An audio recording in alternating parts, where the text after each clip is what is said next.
Hello বন্ধুরা, আমি Govinda sir. আজকে আবার একটি নতুন প্র্যাকটিস সেট নিয়ে আলোচনা করব। এর আগেও 4টি প্র্যাকটিস সেট করে দেওয়া আছে, সেগুলো তোমরা প্লেলিস্ট বা এই ভিডিও ডেসক্রিপশন থেকে লিঙ্ক পেয়ে যাবে, ওখান থেকে তোমরা দেখে নিও। ব্যক্তিগতভাবে বিভিন্ন পরীক্ষায় পাস করার অভিজ্ঞতা থেকে বলছি, এই অঙ্কগুলি খুবই গুরুত্বপূর্ণ এবং সামনে যে সমস্ত পরীক্ষা আছে সবকটি পরীক্ষার ক্ষেত্রেই এগুলি গুরুত্বপূর্ণ। তাই তোমরা এগুলো ভালোভাবে অনুশীলন করো, অবশ্যই উপকৃত হতে পারবে।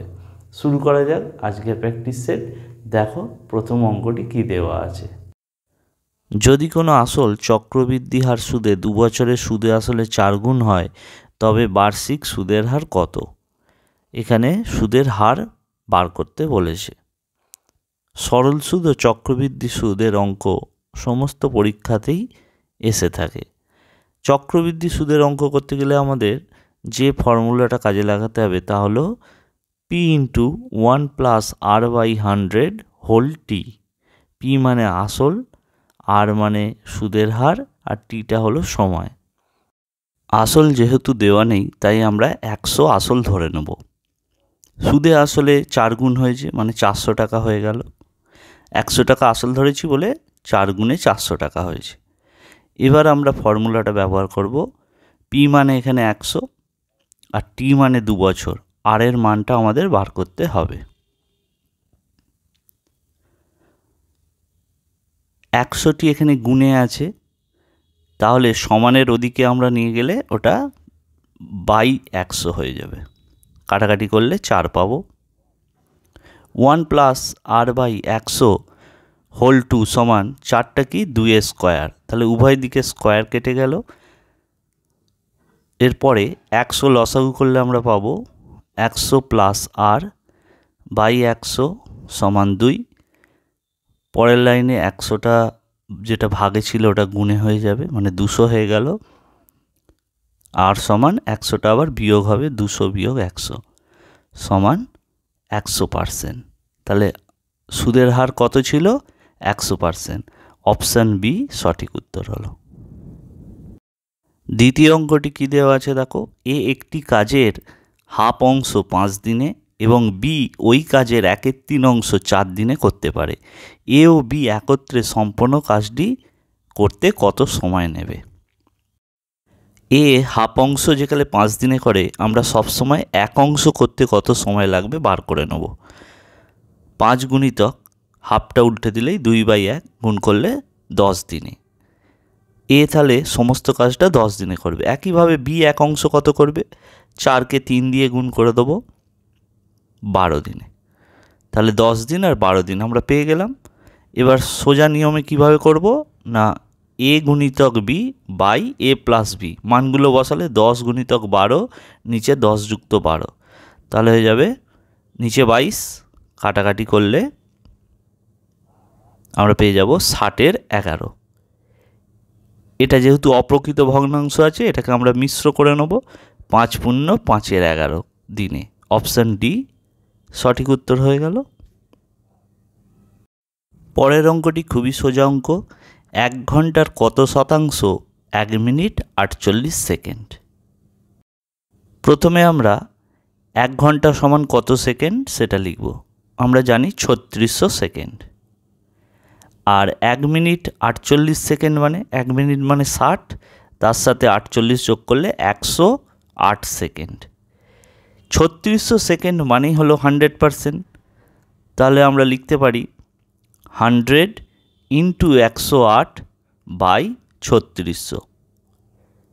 এবার কাটাকাটি করলে আমরা উত্তর পেয়ে যাব 3%। অপশান সি সঠিক উত্তর হয়ে গেল।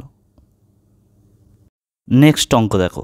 60 মিটার লম্বা একটি ট্রেন ঘন্টায় 40 কিমি বেগে ধাবিত হলে কত সময়ে 90 মিটার লম্বা একটি প্ল্যাটফর্মকে অতিক্রম করবে? ট্রেনের গতিবেগ মানেই 1 ঘন্টায় ট্রেনটা যত দূর যায়। এই ক্ষেত্রে কিলোমিটারটাকে আমাদেরকে মিটার করে নিতে হবে আর ঘন্টাটাকে সেকেন্ড করে নিতে হবে। আর একটা প্ল্যাটফর্ম অতিক্রম করা মানে শুধুমাত্র প্ল্যাটফর্মের দৈর্ঘ্যই নয়, ট্রেনের প্লাস প্ল্যাটফর্ম উভয়ের দৈর্ঘ্যটাকেই ট্রেনটাকে অতিক্রম করতে হবে। দেখো 40 কিমি, এটাকে আমরা মিটার করে নেব। 40,000 মিটার, কারণ 1000 মিটারে 1 কিমি হয়। আর 1 ঘন্টা সমান হয়ে গেল 3600 সেকেন্ড। এবার দেখব প্ল্যাটফর্ম আর ট্রেন দুটো মিলিয়ে কত দৈর্ঘ্য।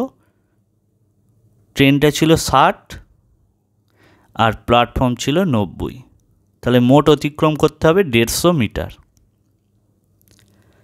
40,000 মিটার অতিক্রম করে 3600 সেকেন্ডে, তাহলে 3600 বাই 40,000। আর 150 মিটার যেতে কত সময় লাগবে, 150টা উপরে লিখব, কাটাকাটি করবো। এবার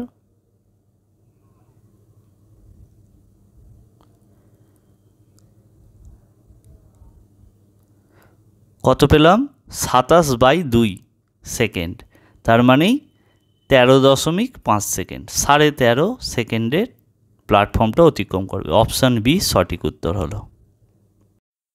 নেক্সট অঙ্কটি দেখো, এক ফল বিক্রেতা 12 টাকা দিয়ে 15টি আপেল কিনে 15 টাকায় 12টি আপেল বিক্রয় করলো, তার কত লাভ বা ক্ষতি হলো। এই ধরনের অঙ্ক যদি আসে আমরা খুব সোজা পদ্ধতিতেই করতে পারবো। দেখো প্রথমে কি বলা ছিল, 12 টাকায় 15টি, আর বিক্রির সময় 15 টাকায় 12টি।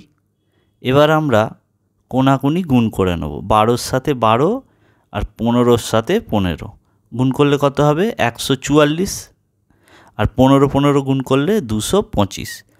তার মানে 144 টাকা ক্রয় মূল্য আর 225 টাকা হচ্ছে বিক্রয় মূল্য। তাহলে লাভ কত, বিয়োগ করলেই আমরা পেয়ে যাব 81 টাকা লাভ হয়েছে। লাভ সবসময় কিসের ওপর হয়, ক্রয় মূল্যে হয়। তাহলে 144-এ 81 লাভ, তাহলে 81/144, তাহলে 100 টাকায় কত, যেহেতু শতকরা বার করতে বলেছে। এরপর আমরা কাটাকাটি করব, মানে লঘিষ্ঠ আকারে পরিণত করব, তাহলে পেয়ে যাচ্ছি 225/4। এটাকে ভাগ করলে আমরা পেয়ে যাব 56.25%। অপশান এ সঠিক উত্তর হলো। আশা করি অঙ্কগুলো তোমরা বুঝতে পারছো। খুব সহজ ও সরল ভাষায় এগুলো আমি তোমাদেরকে করে দেখাচ্ছি। তোমরা যদি চ্যানেলে নতুন হয়ে থাকো তাহলে অবশ্যই সাবস্ক্রাইব করে নিও এবং প্রত্যেকেই লাইক এবং শেয়ার করতে ভুলো না। আর যদি কোনো অসুবিধা হয় তা কমেন্টে জানিও। দেখো এই অঙ্কটা কি দেওয়া আছে, একটি সরল করতে বলা হয়েছে, এর মান কত হবে বার করতে বলেছে। খুবই সোজা।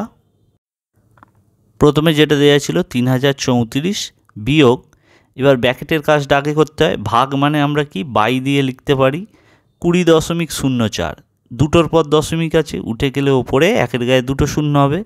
এবার দেখো কাটাকাটিটা সোজা হলো, 2 দিয়ে 100কে কাটলে 50, 3034 থেকে 50টা বিয়োগ করে নেব, 2984 হবে। অপশান বি আমাদের সঠিক উত্তর হয়ে গেল। নেক্সট অঙ্কটি দেখো, 20% এবং 25% কমিক ছাড়ের সমতুল্য ছাড় কত শতাংশ হবে। এই ধরনের অঙ্ক বিভিন্ন পরীক্ষায় এসেছে এবং ভবিষ্যতেও আসবে। দেখো আমরা কিভাবে করব। প্রথমে আমরা আসল সমান ধরে নেব 100 টাকা, দাম ছিল 100 টাকা, তাহলে 100 টাকার 20% ছেড়েছে প্রথমে, তার মানে 20 টাকা ছেড়েছে, দাম হয়ে গেল এখন ছাড়ের পর 80 টাকা, তাহলে 20 টাকা ছাড়লো। এবার 80 টাকার উপর আবার কত ছেড়েছে, 25% ছেড়েছে, তাহলে 80 গুণিতক 25/100, তাহলে 80-র 25% সমান কত বেরোবে, 20 টাকা। তাহলে আগেও 20 ছেড়েছিল, এখন আবার 20 টাকা ছাড়লো, তাহলে মোট ছাড় কত হয়ে গেল 40 টাকা, মানে 40%।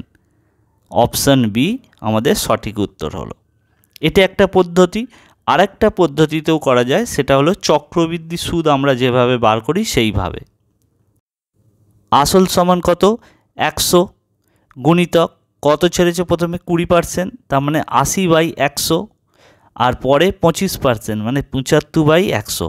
এটা গুণ করলেই আমরা এখন ছাড়ের পর কত দাম হলো সেটা পেয়ে যাব। 25 দিয়ে কাটবো 4, ওপরে 3, 4 দিয়ে 80 কাটলে 20, মানে এখন দাম হয়ে গেল 60 টাকা। তাহলে কত ছেড়েছে, আগে তো 100 টাকা দাম ছিল, বিয়োগ করলেই পেয়ে যাব 40 টাকা, মানে 40% ছেড়েছে। দেখো দুভাবেই করা যেতে পারে, তোমাদের যেটা সোজা মনে হবে তোমরা সেই পদ্ধতিতেই করতে পারো। নেক্সট অঙ্ক দেখো, বিক্রয় মূল্যের উপর 15% ক্ষতি হলে ক্রয় মূল্যের উপর কত শতাংশ ক্ষতি হবে। এই ধরনের অঙ্ক বিভিন্ন পরীক্ষায় আসে এবং ভবিষ্যতেও আসবে, তাই এগুলোকে আমাদের ভালোভাবে অনুশীলন করতে হবে। দেখো কিভাবে হবে। যেটার ওপর ক্ষতি হয়েছে আমরা সেটাকে 100 ধরে নেব। যেহেতু বিক্রয় মূল্য বলেছে তাহলে বিক্রয় মূল্যটাকে আমরা 100 টাকা ধরে নেব। তাহলে 15 টাকা ক্ষতি হয়েছে, নিশ্চয়ই ক্রয় মূল্য কত ছিল? বিক্রয় মূল্যের চেয়ে 15 টাকা বেশি, তাহলে 115 টাকা ছিল ক্রয় মূল্য। বিক্রয় মূল্য 100 আর ক্রয় মূল্য 115। তাহলে ক্রয় মূল্যের ওপর কত ক্ষতি হয়েছে? না 115 টাকায় ক্ষতি হয়েছে 15 টাকা, তাহলে 15/115। তাহলে শতকরা কত, মানে 100 কত, গুণিতক 100 করলেই হয়ে যাবে। তাহলে 300/23। এটাকে মিশ্র ভগ্নাংশ করলে পাবো 13.123%। অপশান এ সঠিক উত্তর হয়ে গেল। নেক্সট অঙ্কটি দেখো, 3 জনের বয়সের অনুপাত 7:5:4। প্রথম ও তৃতীয় জনের বয়সের সমষ্টি দ্বিতীয় জনের বয়সের দ্বিগুণ অপেক্ষা 5 বছর বেশি। দ্বিতীয় ব্যক্তির বয়স কত? ভালোভাবে লক্ষ্য করলেই বুঝতে পারবে অঙ্কটার মধ্যেই বলে দেওয়া আছে কিভাবে করতে হবে, শুধু আমাদেরকে সেটা সাজাতে হবে। দেখো 3 জনের বয়সের যে অনুপাত দেওয়া আছে 7:5:4 লিখে নেব। প্রথম আর তৃতীয় জনের বয়সের সমষ্টি মানে অনুপাত 7 আর 4 যোগ করব, কত হচ্ছে 11। আর দ্বিতীয় জনের কি বলেছিল? দ্বিগুণ করতে হবে। 5কে 2 দিয়ে গুণ করলে 10। তাহলে অনুপাতে কত তফাৎ হচ্ছে? 1। এটা মানে কত বলা আছে? 5 বছর। এখান থেকেই হয়ে গেল। তাহলে দ্বিতীয় জনের অনুপাত কত দেওয়া আছে? 5। 1 মানে যদি 5 বছর হয়, 5 মানে কত হবে? 5×5 = 25 বছর। অপশান বি সঠিক উত্তর হয়ে গেল। দেখো সোজাভাবে ভাবলেই হয়ে যাবে। নেক্সট অঙ্কটি দেখো, ক্ষুদ্রতম কোন সংখ্যাকে 20, 42 এবং 63 দ্বারা ভাগ করলে প্রতি ক্ষেত্রে 1 অবশিষ্ট থাকবে। এটা হচ্ছে লসাগু গসাগু চ্যাপ্টারের একটি অঙ্ক। এই অঙ্কগুলো খুবই পরীক্ষায় আসে। দেখো তাহলে আমরা কিভাবে করব। প্রথমে আমরা 20, 42 এবং 63 এই তিনটি সংখ্যার লসাগু করে নেব। প্রথমে 2 দিয়ে যাবে, তারপরে 21 দিয়ে করব একবারে। তাহলে লসাগু কত পেলাম? 1260। এই সংখ্যাটি 3টি সংখ্যা দ্বারাই বিভাজ্য। তাহলে 1 অবশিষ্ট কখন থাকবে? না যখন লসাগুর থেকে সংখ্যাটা 1 বড় হবে। তাই 1 আমরা যোগ করব, 1261। এটাই হয়ে গেল সঠিক উত্তর, অপশান বি। আশা করি বন্ধুরা অঙ্কগুলি বুঝতে পেরেছ। আমি কোনো পেশাদার ইউটিউবার নই, আমি তোমাদেরই মতো একজন সাধারণ পরীক্ষার্থী। বিভিন্ন পরীক্ষা দেওয়ার মাধ্যমে আমিও বর্তমানে সফলতা পেয়েছি, তাই আমার অভিজ্ঞতা থেকে তোমাদেরকে এগুলো করাচ্ছি যাতে তোমরাও ভবিষ্যতে এই সমস্ত পদ্ধতি অবলম্বন করে সফল হতে পারো। তাই যদি চ্যানেলটি তোমাদের ভালো লেগে থাকে অবশ্যই লাইক, শেয়ার, কমেন্ট করো এবং চ্যানেলের সঙ্গে থেকো।